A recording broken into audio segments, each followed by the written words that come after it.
Hey everyone, Connie here, and welcome to my blind reaction to A Place Further Than the Universe, episode 4. So yeah, we're here with another episode, and it really feels like this is really slow or something because I feel like we're so much further into the series than we actually are. I don't know, maybe it's just because of my preconceived thoughts on how each of these main characters should have been introduced with a little more space between them. And the fact that they were all introduced within the first 3 episodes kind of seems really just rushed. But it just seems like it feels like the series is further in than it actually is. It almost feels like it's 6 episodes in, and this would be episode 7. And it's really freaking weird. And I'm not saying this is necessarily like this massive bad thing towards the series, because it's still a great show so far. But yeah, it's just like that part of it really is bothering me. It really is taking its toll on me. The fact that every time I come into this, it's like, wait, I'm only 3 episodes in, I'm only 4 episodes in. How? And I'm really hoping that it starts to pick up in a way that fixes that soon, because otherwise that's going to be a detriment to my reactions. And it might end up reaching to a point where it's like, oh, I still like the show, but I don't think I want to react to it anymore. And I really hope it doesn't end up to that point, because it's like, I really do like the show. But if that continues to be a detriment, if that continues to really take down my enjoyment of reacting to the series, then I'm not going to force myself to do so. But yeah, so last time we got introduced to our final member of our main crew. She's a celebrity. She's a famous young blah, blah, blah, blah, I can't speak. She's a famous young celebrity who would be going to Antarctica as part of this crew, as part of this expedition, basically to report on it. However, she doesn't want to go. So she hears about what's going on with these other girls, and she tries to convince them to go in her place, specifically the one girl, whose name I cannot think of right now, Antarctica. But in the end, they start to get to know her, they start to talk to her, and find out exactly why she doesn't want to go. And it's because she wants to stay in Japan and spend her high school years just being a normal high school girl and making friends, something she's never been able to do because of her status. And so they basically become her friends and convince her to go with them to Antarctica, and she agrees only if they come with her. So she can still achieve her goal of making friends while still living up to her mother's expectations of her and going on this expedition. Which also solves the issue of how our group going to get to Antarctica. It solves that issue because now they have their way. And it's pretty much guaranteed at this point. They're going with this girl. They're all going together. And yeah, it's like, I don't see how that's going to like collapse at this point. So it's just like at this time, what we're moving into is the preparations, because they've got to prepare for this. They've probably got to tell their families, like seriously, and that might be a big conflict coming up next too, their families and how they react. So we've got to worry about that. They have to do all the preparations. And then, like I said, we're going to probably spend a few episodes in that, and then we're going to spend the rest of the time in Antarctica. That's how I'm feeling it's going to go. But it could surprise me. You never know. But yeah, we're just going to continue to check this out and hope for the best. Hope it doesn't like get to the point where, again, I just don't want to react to it anymore, even though it's such a good show. Because I just really don't want to constantly feel like I'm just really behind on things because of how slowly paced it's going and how everything just, or actually how quickly paced it's going, rather. How everything is being introduced way too quickly, and It's just not taking enough time to develop and establish things, I feel. You know what I mean.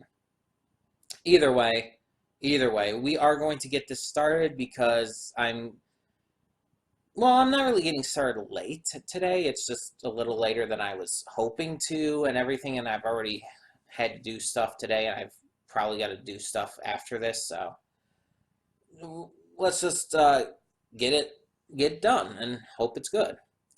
So when the screen fades to black, pause this redirect and go to the description below. Follow the link to the reaction, and after you watch it, come back here to the redirect and resume play, because after it fades to black and then fades back in, everything from that point forward will be my afterthoughts and will contain spoilers to the episode. So that being said, thank you so much for tuning in, and I will see you at the reaction. And we are back, and we'll begin with spoilers in 3, 2, 1, now.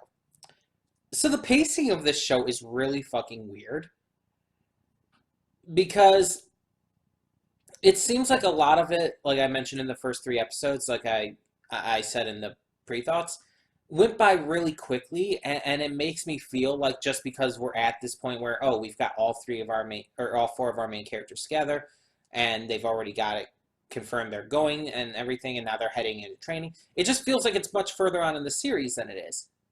But at the same time, every episode goes by so fucking quick. And in a way that almost makes it feel like I don't mind, because it's like each episode going by quick is a good thing. It's kind of that concept of time flies when you're having fun. When you're enjoying it to such a high degree, it just seems to go by in no time at all. And I definitely would consider this one of those kinds of shows.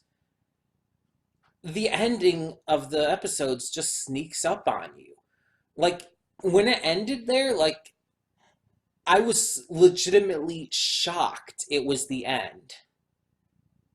I mean, looking back on it, yeah, I can see it, but just from watching it at that time, at that point, it was surprising to me. It felt like it hadn't even surpassed half the time of the episode.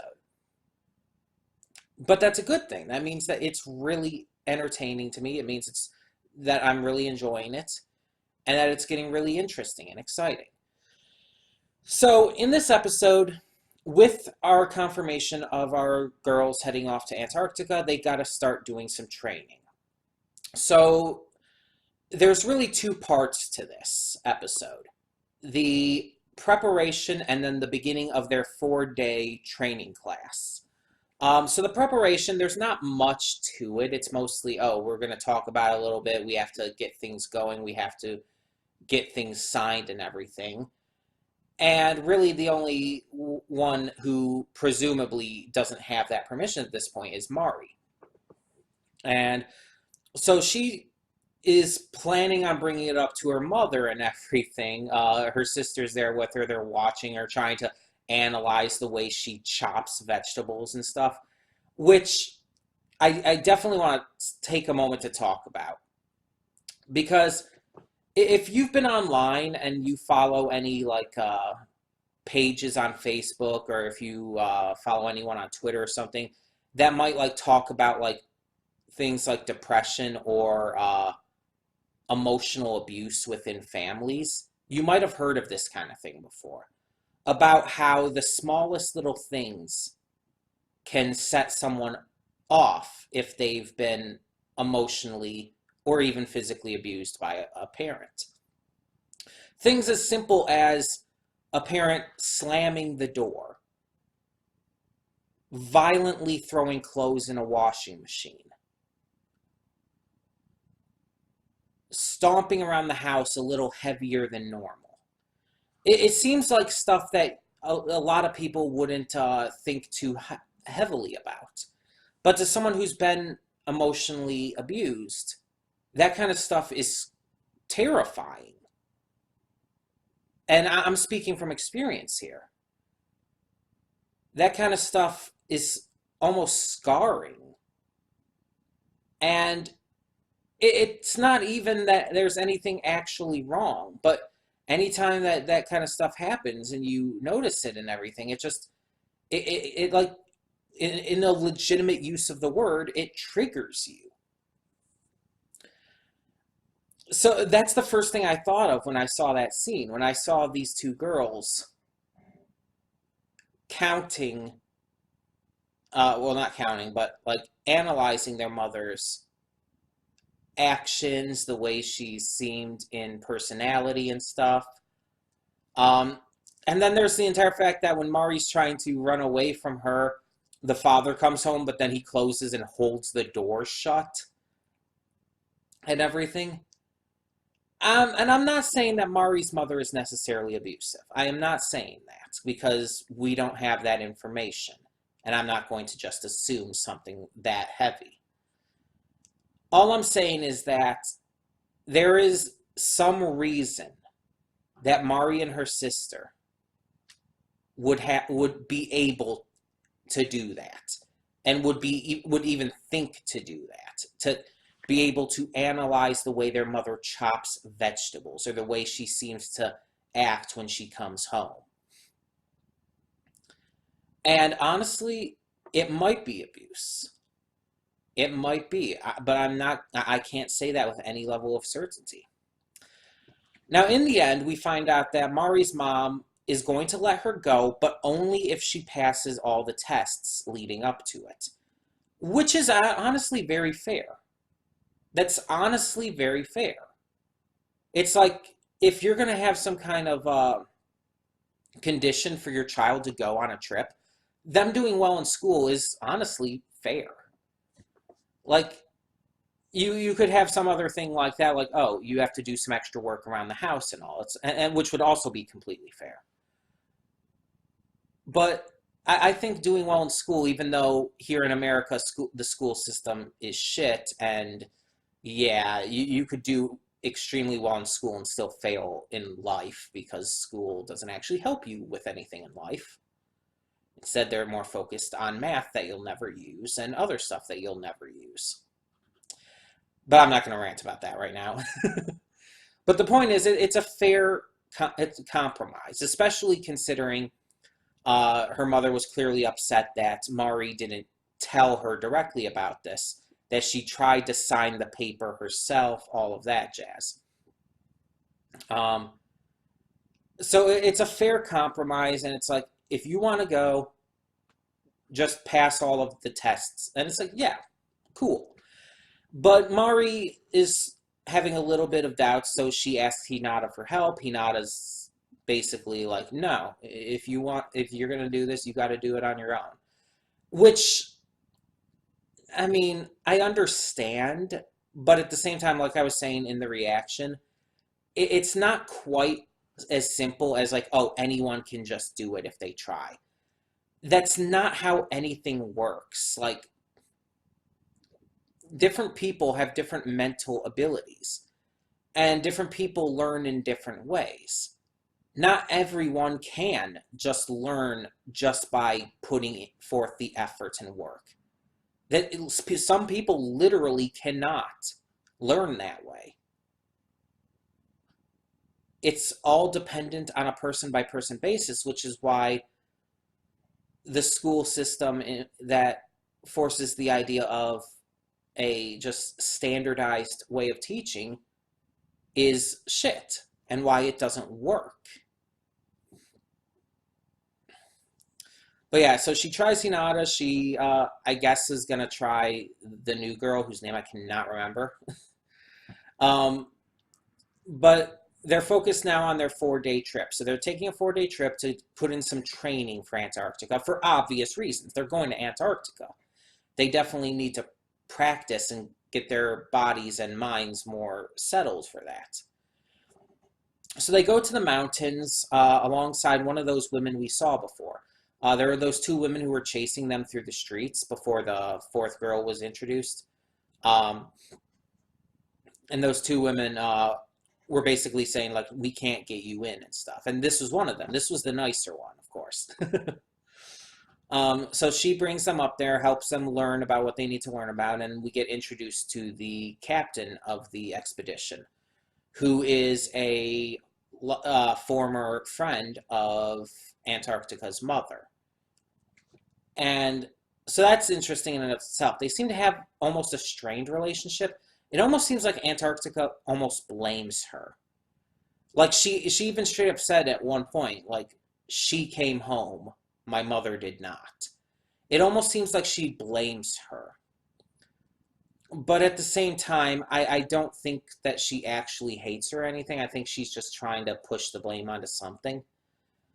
Um, and I think that the captain sees a little bit of her mother in her, and that's why she kind of avoids making a connection with her too. As was said in the episode, she doesn't know her that well. And I think that's possibly why. If she was lifelong friends, high school friends with Antarctica's mother, and Antarctica's mother did die or get lost or something, then yeah, that's going to scar her. And she would probably try to avoid her friend's daughter. I'm not saying it's right. I'm just saying it's a natural response. It's a natural emotional response. But they start their training. They climb into the mountains. They sleep in a tent up there. They have to get used to the weather. They have to get used to planting flags to mark their path and everything. All stuff that, yeah, you would think is like, yeah, super typical. They even have to learn how to communicate via the radio, which probably one of the easier steps. um, but they even get a good view of the sunrise, and it kind of bolsters their overall excitement for this and their just strong determination to do it. As we see at the end, like, Mari is even more bolstered into doing this than ever before. And she even gives encouragement to the others, and especially Antarctica herself, who seemed a little bit down lately. So yeah, I think that them being there together is important because they'll allow themselves to be there for each other when they need it. And I feel like those kind of situations will probably come up. But yeah, I'm really interested to see where this goes. I assume we're going to get maybe a little more of training in the next episode. But even so, I really didn't expect the training even to go by as quickly as it has been. Kind of going in with my thoughts, as I said before, about things like really going quickly in this series. I felt like the training would be like a multi-episode thing. And maybe it still will be. Maybe it still will be. I don't know.